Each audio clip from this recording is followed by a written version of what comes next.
Hello there, my very good friends. On today's wrestling news is a top WrestleMania 40 match in Jeopardy. An update on Jinder Mahal and World Heavyweight Championship plans for WWE. We have the latest on WWE's plans for Brock Lesnar's return. And AEW didn't pursue a WWE-bound star. I'm Adam Wilborn. It's very silly of them. Yeah, and this is the news. All right, we're going to kick this one off by talking about Seth Rollins. He's injured, and that could have WrestleMania implications. Because, as we all know, he's been very heavily linked to a match with one CM Punk.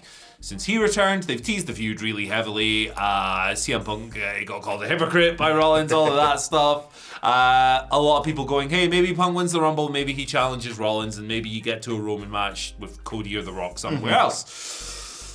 That could be out the window depending on the results of an MRI that Seth is going for today. He was injured on this week's episode of Raw. PW Torch's Wade Keller was the first person to report this, noting that Seth hurt his knee during the match with Jinder Mahal, who we're going to talk about in just a little while.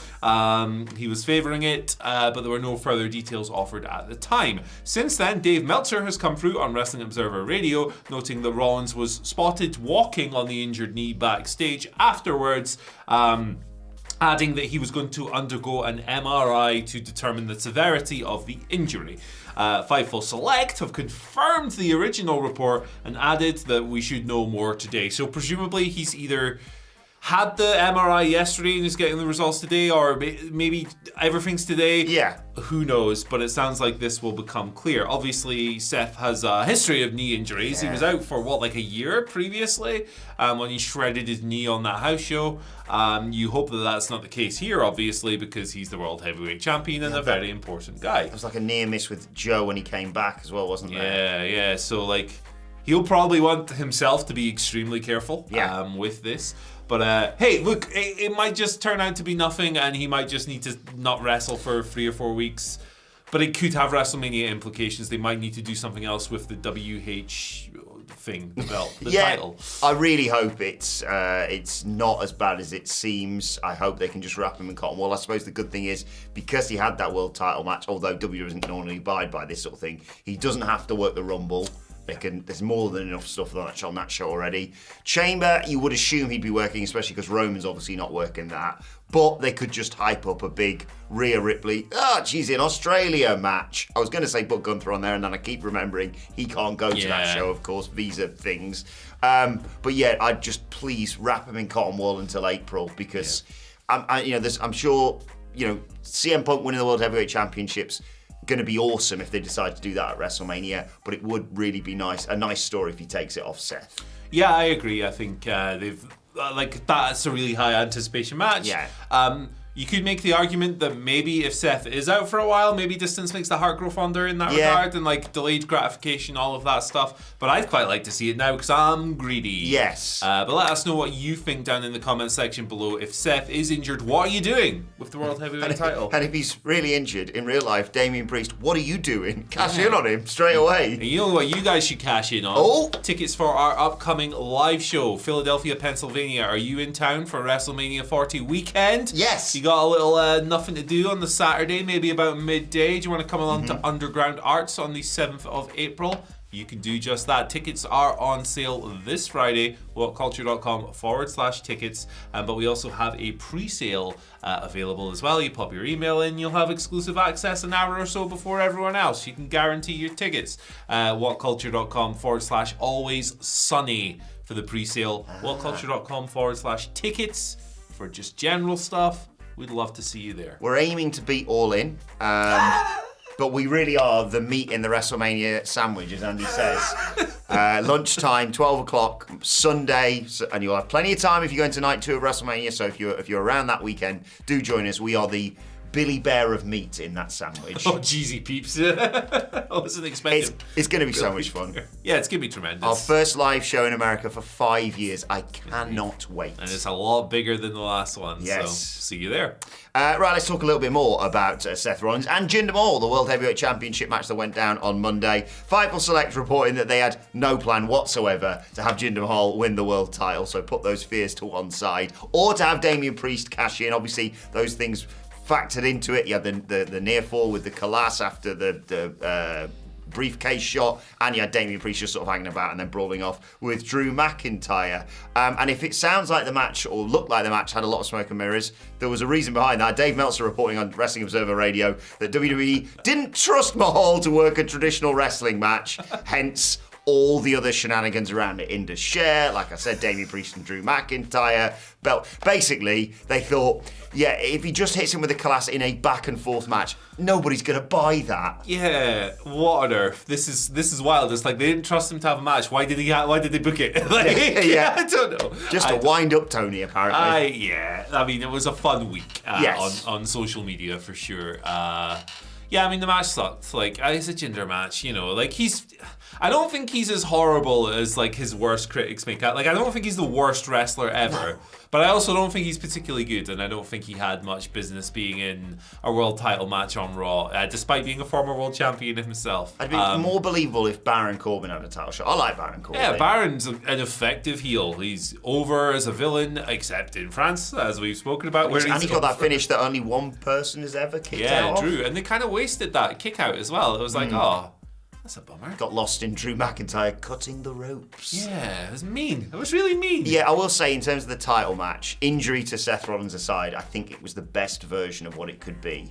That's the nicest thing I can say. I would agree with that. It was like a tease of a cash-in, a near fall that some people may have bought, and Seth Rollins retaining. That's the best they could have hoped for. But yeah, they was never going to get anything good, really good out of this. It was a 2-star match, in my opinion. And, you know, I don't think you could do better than that with Jinder Mahal. No, certainly not. Anyway, next story. I can't remember what it is. I can't remember. Let's just make one up, shall we? The Rock. Ken Shamrock's definitely in the Rumble, guys. I keep booking it. It's gonna happen. It might happen. He's got a Legends contract. You never know. You never know. We're talking about Brock Lesnar. That's what we're talking yes. about. Bit of an update on his return. So Dave Meltzer reported the other day that Brock is coming back soon. He has got an update on that from Wrestling Observer Radio, stating that he is due back at any time. In fact, WWE actually decided against having him return this week because there was competition on Raw from the sport where they throw the egg. The football. That's the one. Come on, this San Francisco 69ers. Hey, they're one of the favourites this year. Bring that gimmick back, man. Baltimore bastards. They're all here. They're one of the favourites as well, ironically. The bastards. You could have the bastards versus the 69ers at the Super Bowl, I think. Man. What about the Toronto Twats? Sorry, they're out of goal. Oh, gosh. So yeah, there was competition from that and the Emmys as well. Of course, yeah. It's good to see the Bear cleaning up in the Emmys. And shout out to Paul Walter Hauser as well for his wrestling-themed acceptance rap sort of thing. Fair play, I've not seen that, but maybe I should. They speculated a little bit on Wrestling Observer Radio. There's a chance Brock could be back after the Rumble, but Meltzer says that next week is possible as well. It's the Rumble. It's a good place to bring people back. But they also speculated a little bit on how Gunther could possibly be the opponent for Brock at the Rumble, because currently there's no obvious person for him to face. For either of them to face, really. And that would be a really cool match. It's something that people have been pining for since like last year, really, when the big boys were on the roof. Yeah. There's the less dread surrounding a Brock Lesnar return than there used to be a few years ago. And that's nothing against him. It's just the company isn't run the way it used to be, where they just be like, look at the size of that guy. Yeah. He's not been involved in anything for 6 months. Doesn't matter. World title match it is. Main event. But yeah, Gunther versus Brock. There's a question we've got about this a little bit later on, so I'm not going to talk too much about this. But yeah, it just makes sense. If you've got the opportunity to put Brock in the Rumble, especially as a lead-in, because so many stories for WrestleMania start at the Rumble, it just makes sense. It'd be a really good fun big boy bash. I know what would have made sense, Andy Murray. AEW attempting to sign Julia, but they never bothered. This is weird. Yeah, so obviously she's widely expected to join WWE after her contract expires from Stardom in March. We've reported recently about her not being happy about all the stuff being leaked, basically. But Dave Meltzer on Wrestling Observer Radio said that as of 2 weeks ago, AEW had not extended a contract offer to Julia, opting against pursuing her as a potential roster addition. No word on why. It's weird, this one, because I know we always sit here and say, AEW shouldn't sign any new people. But it's Julia. We never say that about top talent, though. Like, no. top talent. And nobody should. This is stupid. What's going on here? What is he thinking? I know he's just signed Deonna, and presumably Mercedes is going to be showing up in the coming weeks. But if you have the opportunity, surely make it at least an attempt. Yeah, definitely. Like, I'm a bit like, I don't know. Maybe arm's length this story just a little bit. Maybe, who knows? And, this isn't giving them an out or whatever, but like, it's entirely possible that whoever AEW does these things, maybe Christopher Daniels, I don't know, phoned up Stardom and went, hello, can I speak to Julia, please? Hello, I'm Julia. Hello, I'm Christopher Daniels. Would you like to talk about contract? No, I'm going somewhere else. Yeah. It's entirely possible that happened, and maybe that's why they didn't extend a contract offer. Maybe she just didn't want to do it. Maybe she wanted to go to WWE all along. Yeah. Who knows? It's entirely possible. It's the biggest promotion in the world. It's very understandable. And hey, people are actually booked well there now, now that the old man's gone. Yeah. But if it's a case of someone in AEW going, nah, don't fancy that. That's really peculiar to me because Julia is an unbelievable talent. Yes, AEW has a lot of wrestlers, too many, arguably. However, you don't. If you have an opportunity to pursue an elite, an S-tier talent, a Mercedes Moné, other free agents who've come into AEW like Daniel Bryan Danielson, and people like that, who were available when they already had loads of great wrestlers. You don't pass that up because somebody else will, and they'll be a megastar for them, and they could be a megastar for you. Julia's incredible. If you don't know, you soon will. Yes. When she debuts in America on American TV, she's wrestled in America before. Obviously, great match with Trish Adora at Battle in the Valley the other week. So to summarize, if they've passed on her, I think they're stupid, but maybe she just said no. Yes, exactly. Very excited to see her in WWE if that's the way it ends up, but weird that AEW didn't go for that. Right, let's move on to your Twitter questions at WhatCulture WWE. Of course, you want to get in touch with us. First question today comes from Nish Sharma. Thanks for the question, Nish. Morning, chaps. He says, morning, Nish. If this is indeed the final innings of the Bloodline story, how do they book their dissolution and Solo Sikoa post-Bloodline? Have a great day. Have a decent day, even. You have a decent day too, Nish. Have a good day. I think Roman loses the title and the other members just, like, have had enough of his crap.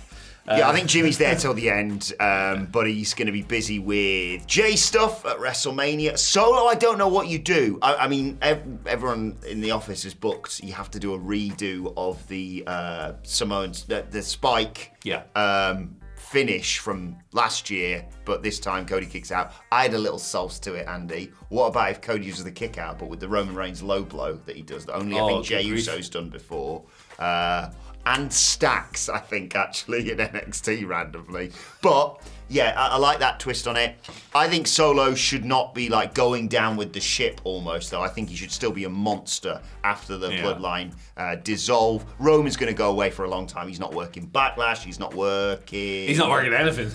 Chamber. I think the general consensus is probably back for SummerSlam, if anything.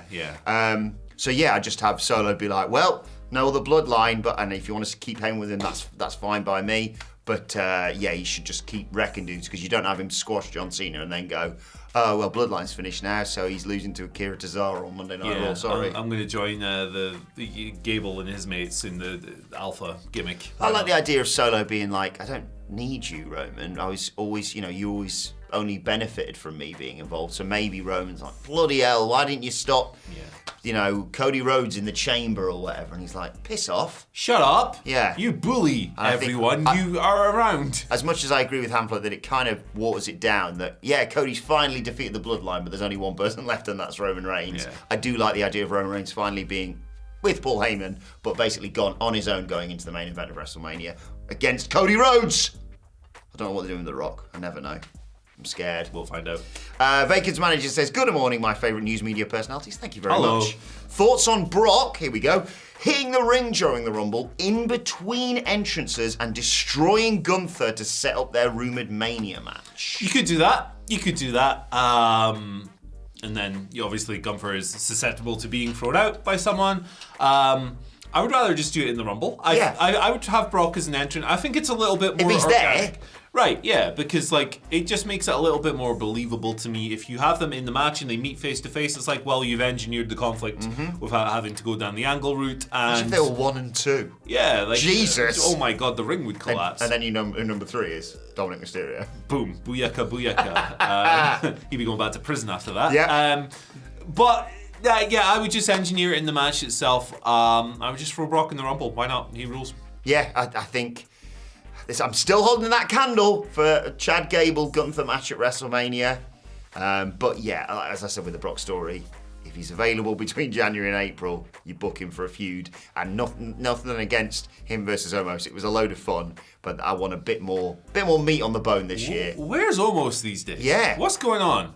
He's free agent, isn't he? Get the big man back, man. Him, Brock, Zion Quinn, Von Wagner, and a couple of others. MVP, I think. Odyssey Jones? Possibly, or yeah. Was he drafted? It's a weird selection on WWE.com's Superstars page. It's very peculiar. I miss Omos. I like a giant, man. But yeah, if you're not taking the title off, I wouldn't have Brock beat him, obviously. But if you're not taking the title off Gunther at WrestleMania, for God's sake, do the big lads match. Yeah, Jesus. Hell yeah. Get them monstering about, man. Final question comes from John Harrison, who says, "Good Wednesday, boys." Is it a good Wednesday? It's very cold. It is cold. Our American viewers are like, "What is it there?" We're like, -5. They're like, "Cool, it was -20. My beer froze." Yeah, I am literally trapped under ice. Yes. John's pitching badass Adam Page to dethrone Joe at Revolution. What do you think? Have a great day. Peace and love. I like the idea of Swerve dethroning Joe to get one over on Page. Yeah. I like that idea because it's like, the babyface is in the mud again, and he's even more angry. And he has to chase further. The value is in the chase, of course, when it comes to babyfaces a lot of the time. So that's the route I would go down. I would have Swerve get the better of Page somehow in the build-up to Revs. And then in the build-up to Revolution, like it's the vodka bar. Yeah. And then I would have Swerve get the title shot, win the title, and be like, Hangman. I'm not facing you. Yeah, and then keep that feud. That's a lifelong feud for me. That's going to be going forever. On and off, obviously. Not every week for 10 years. That's he cheated, but he did beat him. Yeah. And he has won more matches since that match as well. It feels weird that people are like, so Hangman Page gets a shot at Revolution. I know it's cleaner, because Joe's sort of heelish, because he's done stuff with the devil and stuff, but he's beloved. Yeah. So if you do him against Swerve, people are like, I know who to boo. It's not like people are going to be like, who do I boo in this? Yeah. It's the guy who breaks cinder blocks on people's chests. Yeah, this is it. Like, Joe is almost a tweener, because who doesn't love Samoa Joe? He comes out, are you going to chant Joe, Joe, Joe? He could probably slap your father, and you would still cheer for him. Yes. Because he's awesome. Like, I'm really glad I'm not a wrestling booker, because we all sit here and think, I can fantasy book it. If you get me the pen right now for AEW, that World Championship, people say AEW is like WCW on occasion. It'd bloody turn into it if I was in charge, because that world title would be hot potatoes on every bloody show. I'd be like, cool, Joe to Swerve, then obviously in the third match between Hangman Page and Swerve, Hangman Page has to win, so then he wins it. Then probably have a Brit win it for All In. Britt Baker. Maybe Brit wins it All In. I'd have about 5 title changes, so don't ask me, but it'd be like booked like NXT, it'd be chaos. But just have Hangman Page kick, like he's been doing it already. That's the one I've been missing for so long. I agree. Kick ass. I don't know who he faces at Revolution in the interim. Maybe he's the babyface who goes up against the bloody devil and his henchman. I don't know, but just keep winning. It's that simple. But Swerve wins the title from Joe at Revolution. Agreed. If you want to do a short title reign, but I'd be fine with Joe holding it for 3 years, to be perfectly honest right now. Me too. 33 years, in fact. Hey? And in those 33 years, you know what they could do? Click videos. Yeah. Like this one. There's loads of them there. Probably 33 years worth, Yeah. actually. We do a lot. See you later. Bye.